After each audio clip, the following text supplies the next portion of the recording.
Hello everyone, welcome to back my YouTube channel. Student, आज के इस वीडियो में हम जानेंगे सामाजिक विज्ञान के क्लास 12th सामाजिक विज्ञान क्लास 12th का मोस्ट इम्पॉर्टेंट टॉपिक जो है उसको जानेंगे। मात्र ये 32 टॉपिक पढ़ लो, 70 में 70 नंबर पक्का है।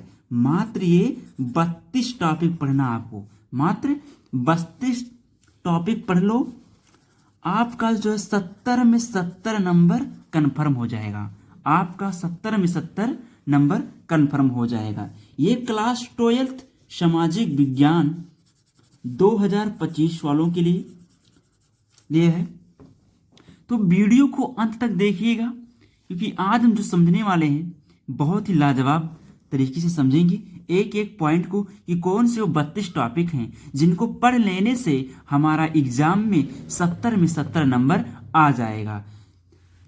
बस इतना पढ़ लो, बस इतना पढ़ लो, टॉप करोगे। पूरे बुक का निचोड़ है, पूरे बुक का निचोड़ है, इससे बाहर कुछ नहीं आएगा। 100% इससे बाहर कुछ भी नहीं आएगा, इससे बाहर कुछ भी नहीं आएगा। 100% ये गारंटी है, इससे बाहर कोई भी क्वेश्चंस नहीं आने वाला है। क्लास 10th सामाजिक विज्ञान 2025 के लिए हर साल पूछे जाने वाले टॉपिक, अर्थात 2016, 17, 2018, 2019, 2020, 21, 22, 23, 24, इन सभी में पूछा गया है, यानी हर साल पूछे जाने वाले ये टॉपिक हैं।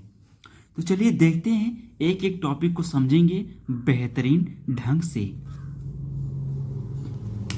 मात्र 32 महत्वपूर्ण टॉपिक, मात्र 32 महत्वपूर्ण टॉपिक। नंबर 1 है जर्मनी का एकीकरण। नंबर 1 है जर्मनी का एकीकरण।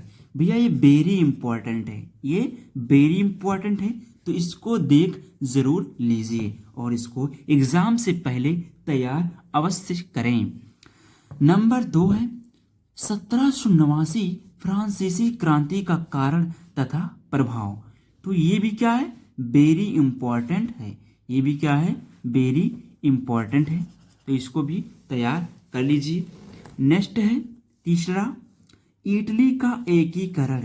इटली का एकीकरण, तो ये भी क्या है, मोस्ट इंपॉर्टेंट है, यानी वेरी वेरी इंपॉर्टेंट ये भी टॉपिक है, तो इसको भी तैयार कर लीजिएगा। नेक्स्ट है महात्मा गांधी जी की सत्याग्रह पर प्रकाश डालिए। महात्मा गांधी जी की सत्याग्रह पर प्रकाश डालिए, तो ये भी इंपॉर्टेंट है, इसको भी तैयार अवश्य करें। पांचवा है महात्मा गांधी द्वारा चलाया गया असहयोग आंदोलन का कारण तथा अर्थ बताइए। तो भैया ये वेरी वेरी इंपॉर्टेंट है, इसको तैयार कर लीजिए, जो आपके एग्जाम के लिए बहुत ही महत्वपूर्ण है। नेक्स्ट टॉपिक है 60वां, महामंदी के कारण को लिखिए। महामंदी के कारण को लिखिए, तो ये भी क्या है, वेरी इंपॉर्टेंट क्वेश्चंस हैं, इसको भी तैयार कर लीजिए एग्जाम से पहले। नेक्स्ट क्वेश्चन है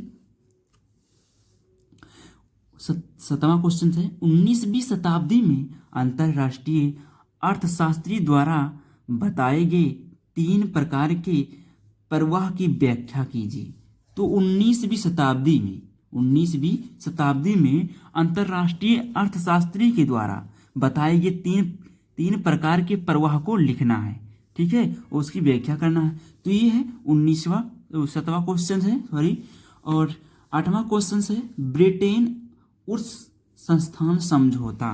ब्रिटेन उर्स संस्थान समझौता, तो ये भी क्या है, ये भी आपका इंपॉर्टेंट है, इसको भी तैयार अवश्य करें, ये भी इंपॉर्टेंट है आपके एग्जाम के लिए। नेक्स्ट क्वेश्चन है पहाड़ी क्षेत्रों में मृदा अपरदन तथा रोकथाम। पहाड़ी क्षेत्रों में मृदा अपरदन तथा रोकथाम, तो भैया ये भी वेरी वेरी इंपॉर्टेंट क्वेश्चंस हैं, इसको भी तैयार अवश्य करिएगा। नेक्स्ट क्वेश्चंस है 10वां है जैव तथा अजैव संसाधन। जैव तथा अजैव संसाधन, तो ये भी भैया मोस्ट इम्पॉर्टेंट अर्थात वेरी वेरी इंपॉर्टेंट क्वेश्चन है, इसको भी तैयार अवश्य कर लीजिएगा। नेक्स्ट क्वेश्चन है जैव विविधता क्या है, महत्व बताइए। तो भैया ये वेरी वेरी इंपॉर्टेंट क्वेश्चन है, ये बहुत ही बार पूछा गया है, तो इसको तैयार अवश्य करें। नेक्स्ट क्वेश्चन है ब्राह्मा मृदा अपरदन क्या है, कारण बताएं। मृदा अपरदन क्या है, कारण बताएं। तो ये भी इम्पॉर्टेंट है, इसको भी तैयार कर लीजिएगा, देख लीजिएगा। 13वां है 3 राज्यों के नाम जहां काली मृदा पाई जाती है और कौन सी फसलें उगाई जाती हैं। तो ये भी देख लेना, इम्पॉर्टेंट है। 14वां है बहुउद्देशीय नदी घाटी परियोजना के लाभ तथा हानि। बहुउद्देशीय नदी घाटी परियोजना के लाभ तथा हानि, तो ये भी इम्पॉर्टेंट। बहुउद्देशीय नदी घाटी परियोजना जो है ये भी इम्पॉर्टेंट है, इसको भी तैयार कर लीजिएगा। नेक्स्ट है भारतीय कृषि की 3 विशेषता, तो ये वेरी वेरी इंपॉर्टेंट है स्टूडेंट, तो इसको भी तैयार कर लीजिएगा। राइट, नेक्स्ट क्वेश्चन देखते हैं। नेक्स्ट क्वेश्चन है चावल की खेती के लिए उपभोक्त भौगोलिक स्थिति का वर्णन। तो भैया ये भी वेरी वेरी इंपॉर्टेंट क्वेश्चन है, चावल की खेती ये भी इंपॉर्टेंट है। नेक्स्ट क्वेश्चन है 17वां कृषि की 3 प्रमुख समस्याओं का उल्लेख कीजिए। कृषि की 3 प्रमुख समस्याओं का उल्लेख कीजिए, तो ये भी वेरी इंपॉर्टेंट है। नेक्स्ट क्वेश्चन है 18वां परंपरागत तथा गैर परंपरागत ऊर्जा स्रोत का वर्णन कीजिए। तो कहीं ना कहीं ये भी इंपॉर्टेंट है आपके एग्जाम के लिए। नेक्स्ट क्वेश्चन है सड़क परिवहन के 3 गुण बताइए। सड़क परिवहन के 3 गुण बताइए, 3 गुण बताइए। तो ये भी क्या है, इंपॉर्टेंट है आपके एग्जाम के लिए, मोस्ट वेरी वेरी इंपॉर्टेंट है। नेक्स्ट क्वेश्चन है 20वां ऊर्जा के गैर परंपरागत स्रोत का वर्णन। ऊर्जा के गैर परंपरागत स्रोत का वर्णन, तो ये भी इंपॉर्टेंट है, इसको भी देख लीजिएगा। नेक्स्ट है परिवहन तथा संचार के साधन किसी देश की जीवन रेखा क्यों कहा जाता है। तो भैया ये भी वेरी इंपॉर्टेंट क्वेश्चंस हैं, इसको भी तैयार कर लीजिएगा। नेक्स्ट है गठबंधन सरकार से आप क्या समझते हैं।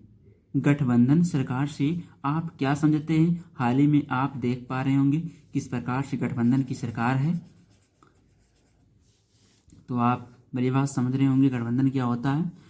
तो ये आप टॉपिक आपका पॉलिटिकल साइंस से है, अर्थात सिविक्स तथा नागरिक शास्त्र से है। तो ये हो गया आपका गठबंधन सरकार से आप क्या समझते हैं, ये भी इम्पॉर्टेंट है, वेरी वेरी इंपॉर्टेंट है, इसको देख लेना। नेक्स्ट है संघवाद क्या है, इसकी प्रमुख विशेषताएं लिखिए। संघवाद क्या है, इसको देख लेना, ये भी वेरी इंपॉर्टेंट है।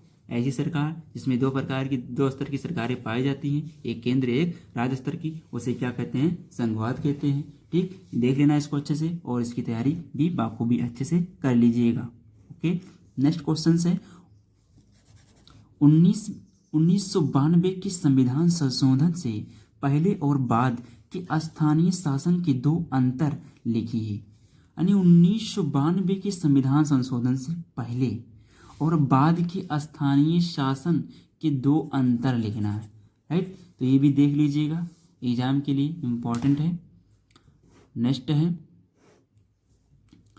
भारत की विधायिकाओं में महिलाओं के प्रतिनिधित्व की स्थिति क्या है।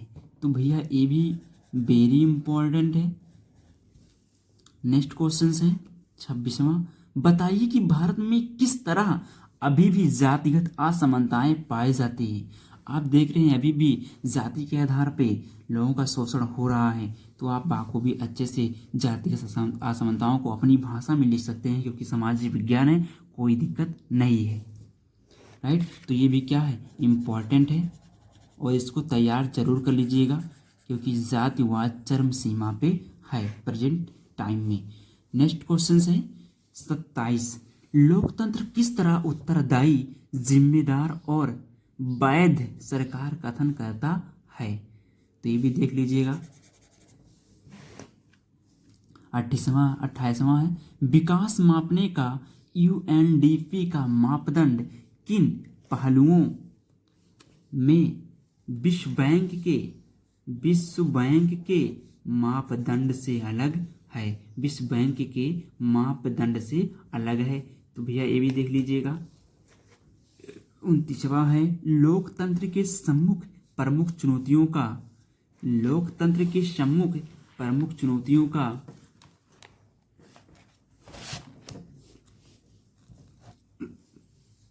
लोकतंत्र के सम्मुख प्रमुख चुनौतियों का वर्णन कीजिए।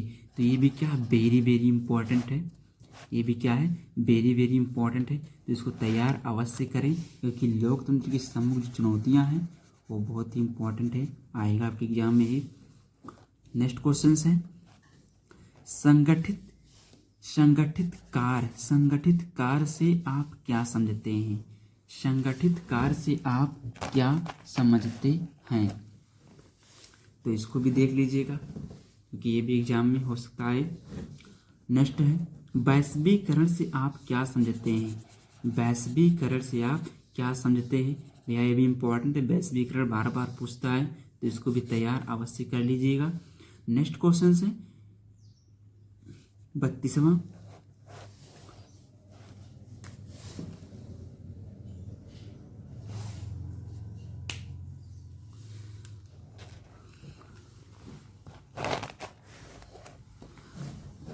अभिकारकों की चर्चा करें जिसमें उपभोक्ता का शोषण होता है।